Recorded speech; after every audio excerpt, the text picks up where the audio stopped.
भगवते वासुदेवाय। 28वां अध्याय अष्टांग योग की विधि।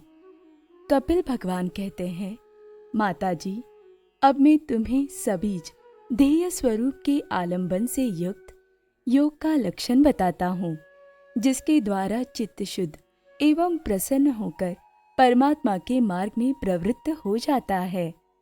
यथाशक्ति शास्त्र विहित स्वधर्म का पालन करना तथा शास्त्र विरुद्ध आचरण का परित्याग करना, प्रारब्ध के अनुसार जो कुछ मिल जाए उसी में संतुष्ट रहना, आत्मज्ञानियों के चरणों की पूजा करना, विषय वासनाओं को बढ़ाने वाले कर्मों से दूर रहना, संसार बंधन से छुड़ाने वाले धर्मों में प्रेम करना, पवित्र और परिमित भोजन करना, निरंतर एकांत और निर्भय स्थान में रहना, मन, वाणी और शरीर से किसी जीव को न सताना, सत्य बोलना, चोरी न करना, आवश्यकता की अधिक वस्तुओं का संग्रह न करना, ब्रह्मचर्य का पालन करना, तपस्या करना, धर्म पालन के लिए कष्ट सहना, बाहर भीतर से पवित्र रहना, शास्त्रों का अध्ययन करना, भगवान की पूजा करना, वाणी का संयम करना, उत्तम आसनों का अभ्यास करके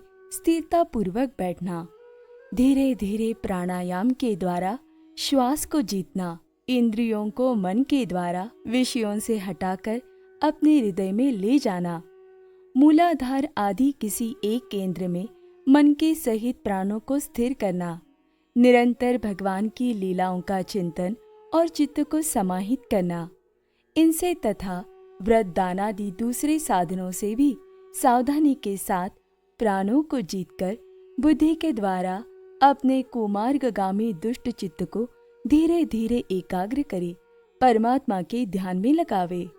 पहले आसन को जीते, फिर प्राणायाम के अभ्यास के लिए पवित्र देश में कुश मृग चर्मादि से युक्त आसन बिछावे। उस पर शरीर को सीधा और स्थिर रखते हुए सुखपूर्वक बैठकर अभ्यास करे। आरंभ में बाएं नासिका से पूरक, कुंभक और रेचक करे, फिर इसके विपरीत दाहिनी नासिका से प्राणायाम करके प्राण के मार्ग का शोधन करे, जिससे चित्त स्थिर और निश्चल हो जाए। जिस प्रकार वायु और अग्नि से तपाया हुआ सोना अपने मल को त्याग देता है, उसी प्रकार जो योगी प्राण वायु को जीत लेता है, उसका मन बहुत शीघ्र शुद्ध हो जाता है।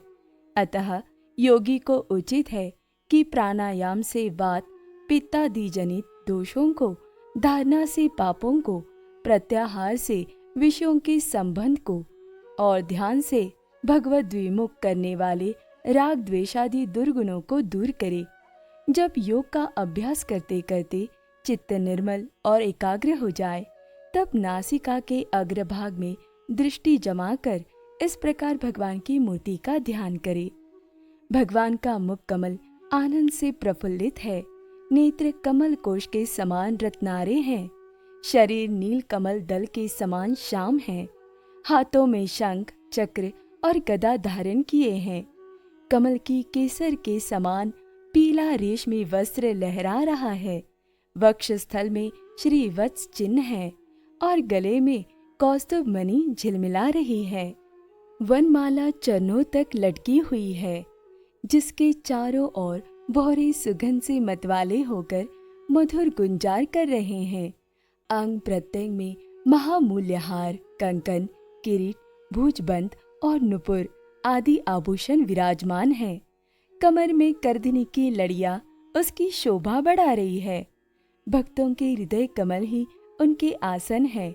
उनका दर्शनीय श्याम सुंदर स्वरूप अत्यंत शांत एवं मन और नयनों को आनंदित करने वाला है। उनकी अति सुंदर किशोर अवस्था है। वे भक्तों पर कृपा करने के लिए आतुर हो रहे हैं। बड़ी मनोहर झांकी है। भगवान सदा संपूर्ण लोकों से वंदित है।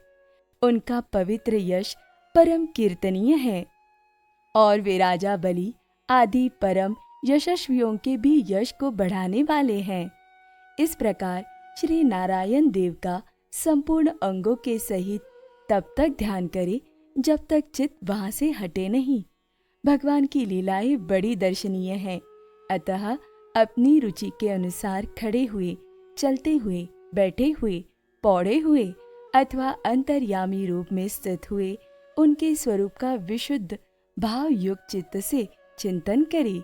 इस प्रकार योगी जब ये अच्छी तरह देख ले कि भगवद विग्रह में चित्त की स्थिति हो गई, तब वह उनके समस्त अंगों में लगे हुए चित्त को विशेष रूप से एक एक अंग में लगावे। भगवान के चरण कमलों का ध्यान करना चाहिए। वे वज्र, अंकुश, ध्वजा और कमल के मंगलमय चिन्हों से युक्त है तथा अपने उभरे हुए लाल लाल शोभामय नखचंद्र मंडल की चंद्रिका से ध्यान करने वालों के हृदय में अज्ञान रूप घोर अंधकार को दूर कर देते हैं। इन्हीं की धोवन से नदियों में श्रेष्ठ श्री गंगा जी प्रकट हुई थी, जिनके पवित्र जल को मस्तक पर धारण करने के कारण स्वयं मंगल रूप महादेव जी और भी अधिक मंगलमय हो गए। ये अपना ध्यान करने वालों के पाप रूप पर्वतों पर छोड़े हुए इंद्र के वज्र के समान हैं। भगवान के इन चरण कमलों का चिरकाल तक चिंतन करे।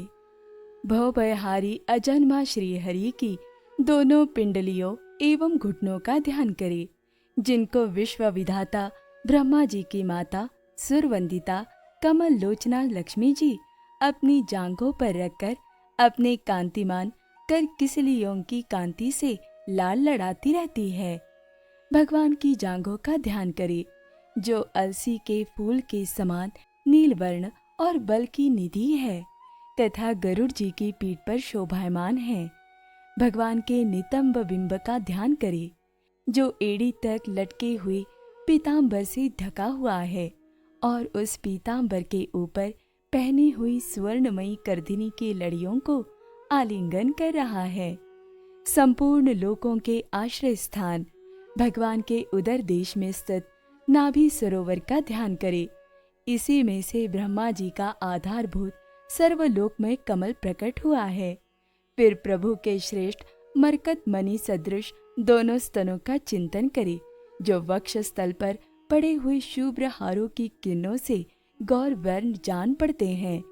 इसके पश्चात पुरुषोत्तम भगवान के वक्ष स्थल का ध्यान करे, जो महालक्ष्मी का निवास स्थान है और लोगों के मन एवं नेत्रों को आनंद देने वाला है।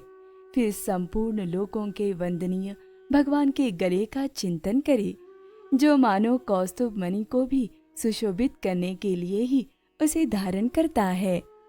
समस्त लोकपालों की आश्रयभूता भगवान की चारों भुजाओं का ध्यान करे, जिनमें धारण किए हुए कंकणादि आभूषण समुद्र मंथन के समय मंद्राचल की रगड़ से और भी उजले हो गए हैं।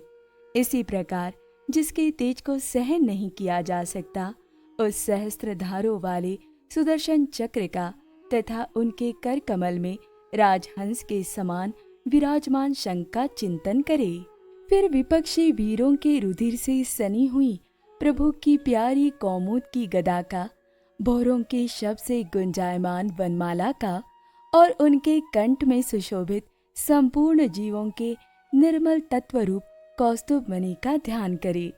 भक्तों पर कृपा करने के लिए ही यहाँ साकार रूप धारण करने वाले श्री हरि के मुख कमल का ध्यान करे, जो सुघड़ नासिका से सुशोभित है और झिलमिलाते हुए मकराकृत कुंडलों के हिलने से अतिशय प्रकाशमान स्वच्छ कपोलों के कारण बड़ा ही मनोहर जान पड़ता है।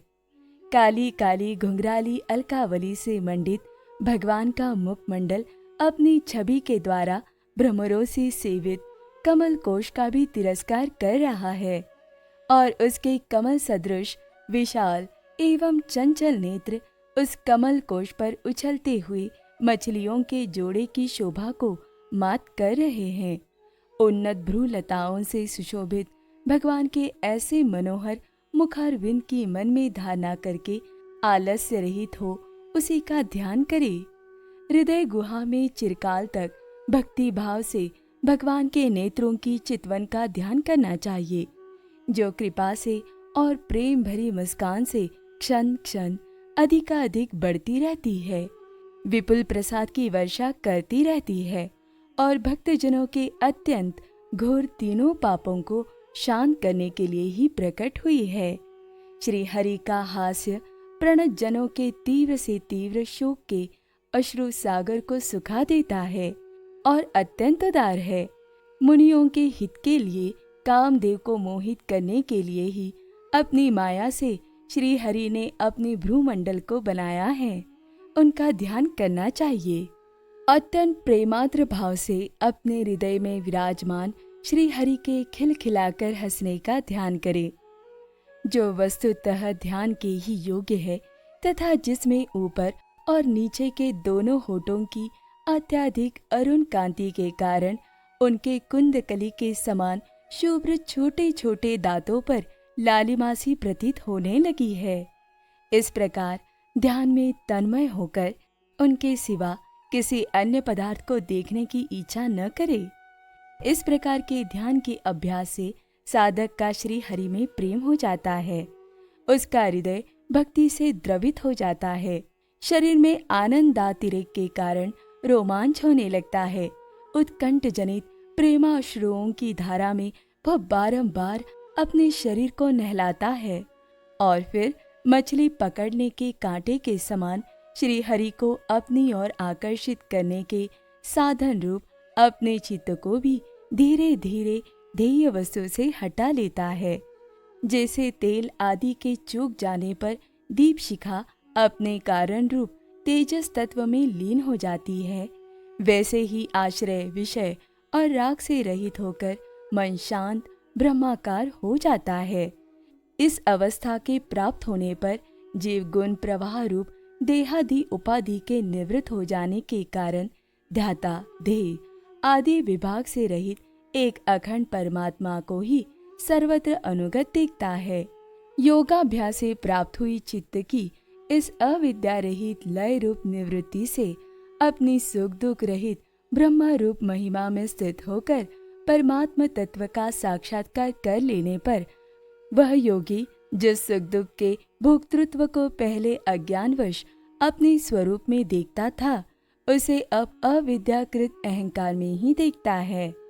जिस प्रकार मदिरा के मद से मतवाले पुरुष को अपनी कमर पर लपेटे हुए वस्त्र के रहने या गिरने की कुछ भी सुधि नहीं रहती, उसी प्रकार चर्मावस्था को प्राप्त हुए सिद्ध पुरुष को भी अपनी देह के बैठने उठने अथवा दैववश कहीं जाने या लौट आने के विषय में कुछ भी ज्ञान नहीं रहता, क्योंकि वह अपने परमानंदमय स्वरूप में स्थित है। उसका शरीर तो पूर्व जन्म के संस्कारों के अधीन है, अतः जब तक उसका आरंभ तक प्रारब्ध शेष है तब तक वह इंद्रियों के सहित जीवित रहता है। किंतु जिसे समाधि पर्यंत योग की स्थिति प्राप्त हो गई है और जिसमें परमात्मा तत्व को भी भली भांति जान लिया है, वह सिद्ध पुरुष पुत्र कलत्रादि के सहित इस शरीर को स्वप्न में प्रतीत होने वाले शरीरों के समान फिर स्वीकार नहीं करता, फिर उसमें अहंता ममता नहीं करता। जिस प्रकार अत्यंत स्नेह के कारण पुत्र और धनादि में भी साधारण जीवों की आत्मबुद्धि रहती है, किंतु थोड़ा सा विचार करने से ही वे उनसे स्पष्टतया अलग दिखाई देते हैं, उसी प्रकार जिन्हें ये अपना आत्मा मान बैठा है, उन देहादि से भी उनका साक्षी पुरुष पृथक ही है।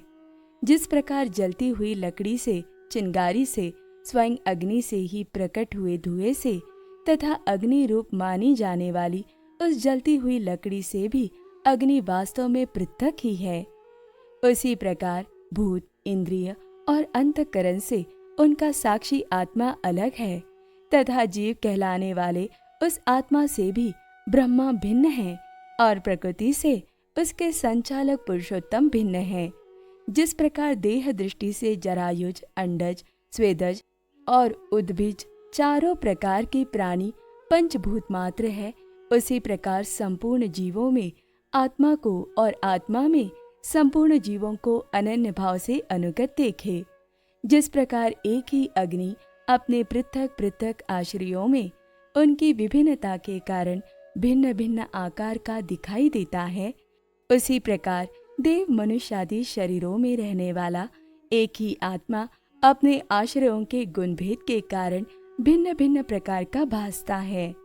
अतः भगवान का भक्त जीव के स्वरूप को छिपा देने वाली कार्य कारण रूप से परिणाम को प्राप्त हुई भगवान की इस अचिंत्य शक्तिमयी माया को भगवान की कृपा से ही जीतकर अपने वास्तविक स्वरूप ब्रह्म रूप में स्थित होता है। ओम नमो भगवते वासुदेवाय।